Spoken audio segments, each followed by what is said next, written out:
دوستو اس آیت مبارکہ میں جس علاقے یعنی سورج کے نکلنے کی جگہ کا ذکر موجود ہے وہ موجودہ آذربائیجان کا علاقہ ہے، جہاں اوٹ سے مراد درخت اور نباتات ہیں، کیونکہ آذربائیجان کا بیشتر علاقہ بارشیں نہ ہونے کے سبب صحرائی ہے۔ آذربائیجان کے شمال میں موجودہ دور کے داغستان کا علاقہ شروع ہو جاتا ہے۔ اسی جگہ ایک شہر بھی موجود ہے جس کا نام دربند ہے، اور یہ وہی جگہ ہے جہاں ذوالقرنین پہنچے تھے۔ دربند فارسی زبان کا لفظ ہے اور اس سے مراد در یعنی دروازہ اور بند یعنی دروازہ یا راہ کو بند کرنا ہے۔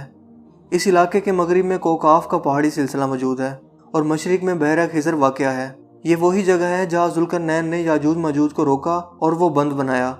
اس سے مزید آگے کے سفر کی داستان قرآن پاک میں کچھ یوں بیان ہوتی ہے،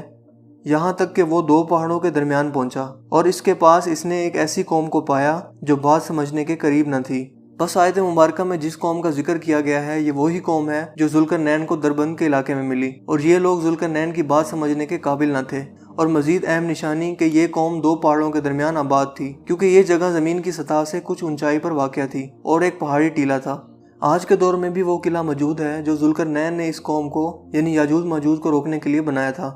اس سے مزید آگے رب کریم نے وضاحت فرمائی کہ انہوں نے کہا، اے ذوالقرنین، یاجوج ماجوج اس ملک میں بڑے بھاری فسادی ہیں، تو کیا ہم آپ کے لیے کچھ خرچ کا انتظام کر دیں کہ آپ ہمارے اور ان کے درمیان ایک دیوار بنا دیں۔ اس آیت مبارکہ میں انہوں لفظ سے مراد وہیں آباد ایک قوم ہے جو کہ ذوالقرنین سے اپنا مسئلہ بیان کر رہی ہے کہ یہاں موجود ایک اور مزید قوم یعنی یاجوج ماجوج بہت فسادی ہیں،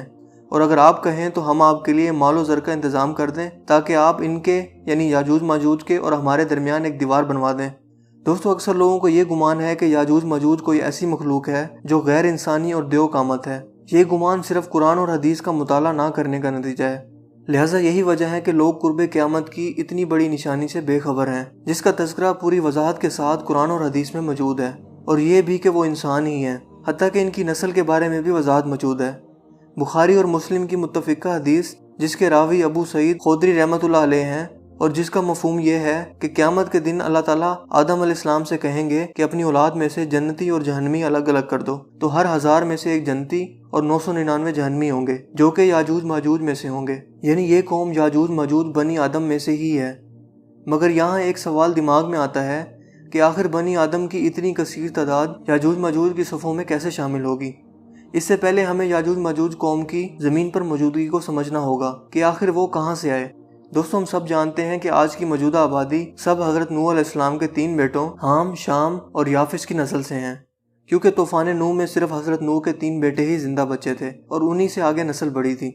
حام سے افریقی ممالک کے لوگ، شام سے عرب اور یہود، اور یافس سے ترک یا یورپی یا سفید فام قومیں آگے بڑھیں، اور یاجوج ماجوج کی قوم حضرت نوح کے بیٹے یافس کی نسل سے ہیں، اور یہ سفید فام قوم ہے۔ یونان میں یاجوج ماجوج کی قوم کو اشکناز کے نام سے بھی جانتے تھے۔ اشکناز ماجوج کا بھانجا تھا۔ 780 قبل مسیح میں یہ لوگ کوکاف کی پہاڑیوں سے آتے اور جنوب پر حملہ آور ہو جاتے۔ یہ قوم کوکاف اور بحیرہ خضر کے شمال میں بڑی تعداد میں آباد تھی، اور وہاں یہ لوگ قابض تھے، اور ہر راہ گزر اور تاجر سے یہ لوگ ٹیکس بھی وصول کرتے تھے۔ یہ قوم خود کو خضر یا قوم خضر بھی کہتی تھی، اسی لیے کیسپین سی کو بحیرہ خضر بھی کہا جاتا ہے، جو کہ اسی قوم کے نام پر ہے۔ ان کے قبضے میں جو علاقے تھے وہ موجودہ مغربی روس سے لے کر موجودہ دور کے جرمنی تک ہیں۔ یاجوج ماجوج کی یہ قوم بنا کسی وجہ کے آس پاس کی کمزور قوموں پر حملہ آور ہو کر وہاں خوب لوٹ مار اور قتل و غارت کرتی تھی، اور باقی بچے زندہ لوگوں کو غلام بنا لیتی تھی، جن کو بعد میں یا تو کام کے لیے رکھ لیا جاتا یا غلام بنا کر بیچ دیا جاتا۔ اس کے علاوہ جو راہ گزر ان علاقوں سے گزرتے ان پر بھاری ٹیکس لگایا جاتا تھا، اور ایسا نہ کرنے پر ان کو مار دیا جاتا تھا۔ لہٰذا دربند کے لوگوں نے انہی وجوہات کی بنا پر ذوالقرنین سے مدد مانگی، جیسا کہ آیت مبارکہ میں بتایا گیا ہے۔ دوستو دربند کے لوگ اپنی تعمیرات لکڑی کے ذریعے کیا کرتے تھے، جبکہ ذوالقرنین کے دور میں فن تعمیرات عروج پر تھا اور پتھروں اور لوہے کے ذریعے بھی تعمیرات کی جاتی تھیں۔ لہٰذا وہاں کے لوگوں نے ذوالقرنین سے درخواست کی کہ آپ ہمارے اور یاجوج ماجوج کے درمیان دیوار بنا دیں، جبکہ وہ مالی اور فوجی امداد بھی دینے کو تیار تھے۔ مگر اگلی آیت مبارکہ میں اللہ پاک نے کچھ یوں فرمایا، میرے اختیار میں میرے پروردگار نے جو دے رکھا ہے بس وہی بہتر ہے، تم صرف قوت طاقت سے میری مدد کرو اور میں تم اور ان کے درمیان ایک بند بنا دیتا ہوں۔ اس آیت مبارکہ سے پتہ چلتا ہے کہ ذوالقرنین نے ان لوگوں کی التجا کو قبول کیا، جبکہ مال و متاع کی پیشکش کو رد کر دیا، اور فرمایا کہ تم لوگ صرف طاقت یعنی فوج کے ذریعے سے میری مدد کرو اور میں یاجوج ماجوج اور تمہارے درمیان ایک بند بنا دیتا ہوں۔ یہاں یہ بات غور طلب ہے کہ اس قوم نے دیوار بنانے کی التجا کی، مگر ذوالقرنین نے بند بنانے کی پیشکش کی، جس کی خصوصیات پانی کو روکنا ہے، مگر اس بند کو یاجوج ماجوج کے حملوں سے روکنے کے لیے بنایا گیا، جو اس وقت اس علاقے میں حملہ آور ہوتے تھے۔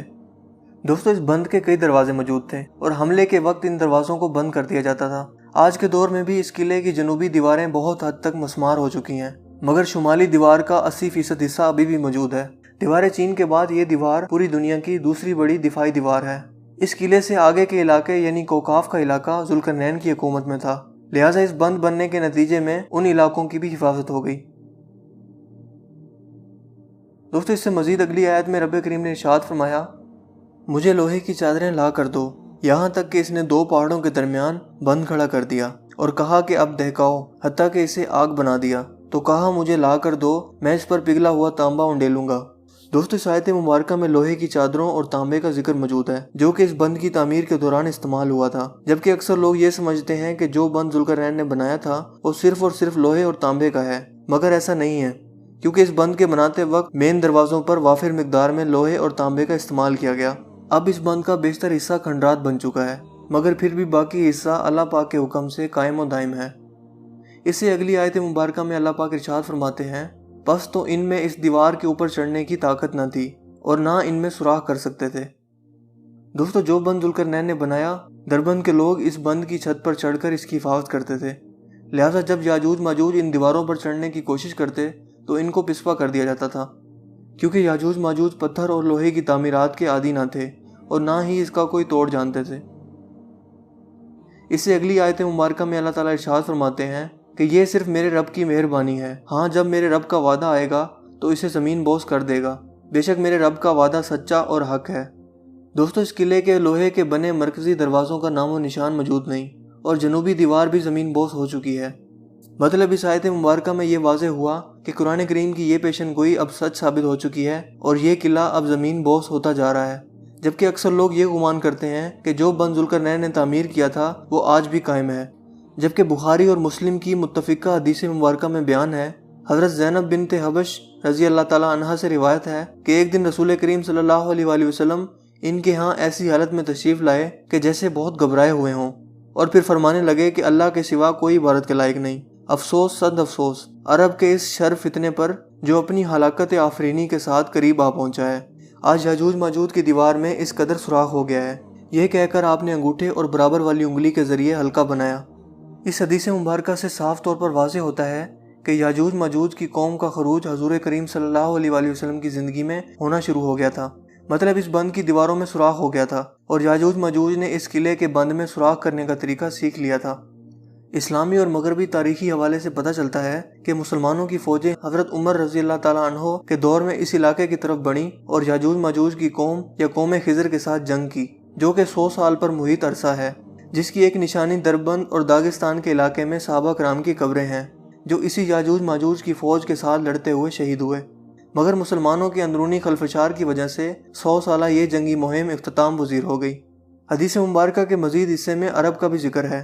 کہ ان پر اس فتنے کا پہلا یا زیادہ اثر ہوگا، کیونکہ مسلمانوں میں عرب ہی وہ تھے جنہوں نے حضرت عمر کے دور میں ان یاجوج ماجوج سے جنگ کی تھی۔ دوستو، اس یاجوج ماجوج کی قوم کو تاریخ میں کئی نام سے جانا جاتا رہا ہے، مثلاً یاجوج ماجوج، گوگ اینڈ میگوگ، اسکیتھینس، اشکنازی، خزر اور قوم خضر۔ مسلم امہ اسے تاریخی حوالے میں خزر یا قوم خضر یا اشکناز کے طور پر جانتی ہے۔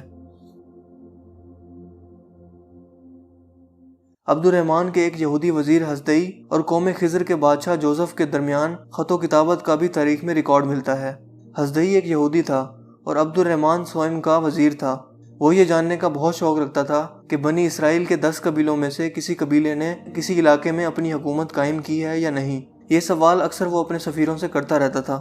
مگر اسے 944 سن عیسوی میں ایک سفیر نے بتایا کہ ایک یہودی ریاست قسطنطنیہ سے 15 دن کے آبی سفر کی دوری پر موجود ہے، جسے الخضر کے نام سے جانا جاتا ہے، اور یہ قوم قسطنطنیہ کے ساتھ تجارت بھی کرتے ہیں، اور یہ بہت طاقتور قوم ہے، اور یہ آس پاس کی قوموں پر حملہ بھی کرتے رہتے ہیں۔ لہٰذا حزدئی نے قوم خضر کے بادشاہ جوزف کو خط لکھا اور اس سے دریافت کیا کہ اس بات میں کتنی سچائی ہے اور یہ کہ وہ بنی اسرائیل کے کس قبیلے سے تعلق رکھتے ہیں۔ اس خط کے جواب میں الخضر قوم کے بادشاہ جوزف نے جو کچھ لکھا وہ حیران کن تھا، کیونکہ جوزف نے بتایا کہ وہ بنی اسرائیل کے کسی بھی قبیلے سے تعلق نہیں رکھتا، بلکہ اس کی نسل یافس اور ان کے بیٹے تگورما سے آگے بڑھی، جو کہ ترکوں کے باپ بھی کہلاتے ہیں۔ اس نے مزید بتایا کہ اس کے آباء و اجداد میں بولان نامی ایک بادشاہ تھا، جو کہ کفر کے نظام سے تنگ آ کر اپنی پوری قوم سمیت یہودی ہو گیا۔ بولان بادشاہ نے یہودی علماء کو اپنی رعایا میں بلایا اور یہودیت کو مزید پھیلایا اور ان کے لیے عبادت گاہیں بھی تعمیر کی۔ آج کے دور میں بھی کچھ لوگوں کا خیال ہے کہ یہودیت اختیار نہیں کی جا سکتی اور صرف یہودی کا بیٹا یا بیٹی ہی یہودی ہو سکتے ہیں، جبکہ حقیقت میں ایسا بالکل نہیں ہے۔ اس کی واضح ترین مثال مشہور امریکی صدر ڈونلڈ ٹرمپ کی بیٹی ایوانکا ہے، جس نے ایک یہودی شخص سے شادی کی اور وہ عیسائی سے یہودی ہو گئی۔ اسی طرح اس دور میں بھی یہودیت اختیار کرنا کوئی عجیب بات نہیں تھی۔ دوستو، بنی اسرائیل عرب نسل سے ہیں اور ان کی رنگت گندمی مائل ہوتی ہے، جبکہ آج کے موجودہ دور کے یہودی وہ سفید فام ہیں اور اسی بادشاہ بولان کی نسل سے ہیں جو پہلے کافر تھا اور بعد میں اس نے اپنی پوری قوم کے ساتھ یہودیت اختیار کر لی تھی،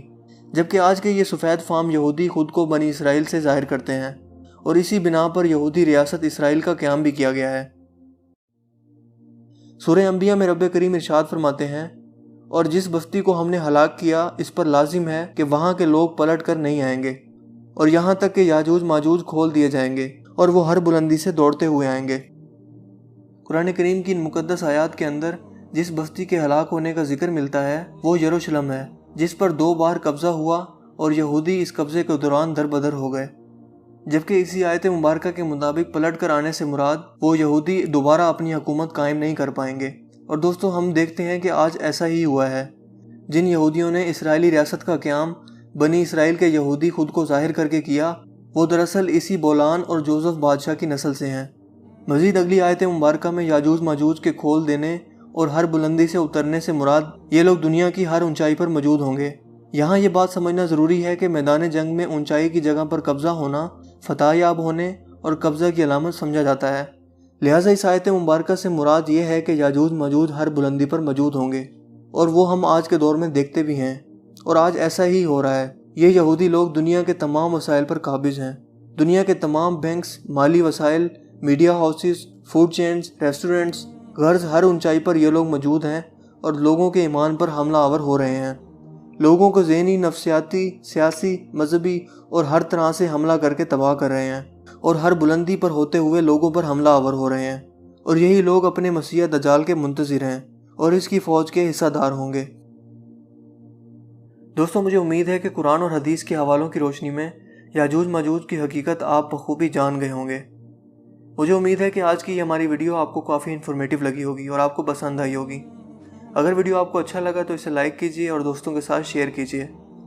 آپ اپنی رائے کا اظہار کمنٹس میں بھی کر سکتے ہیں۔ میرا نام ہے اسیب شفقت اور آپ دیکھ رہے ہیں ہنسی ٹی وی۔ میں ملوں گا آپ سے ایک نئی انٹرسٹنگ ویڈیو میں، تب تک کے لیے اپنا بہت سا خیال رکھیے گا۔ Thanks for watching. اللہ حافظ۔